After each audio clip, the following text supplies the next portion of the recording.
Der Körper sendet ja das Signal, Ja. ein bisschen Körpergefühl haben und dann sagen, wenn der Körper sagt, ich brauche meine Ruhe, du, dann bin ich schneller weg, da kannst du auf 3 zählen, dann ist der Krüger.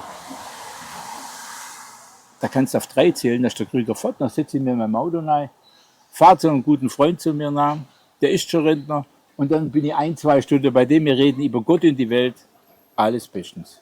Und dann bist du relaxed und dann kann es weitergehen. Ja, aber dann hat der Körper auch, der holt sich die Zeit, der will die Zeit. Aber wer diese Signale nicht beachtet, der Körper zieht durch.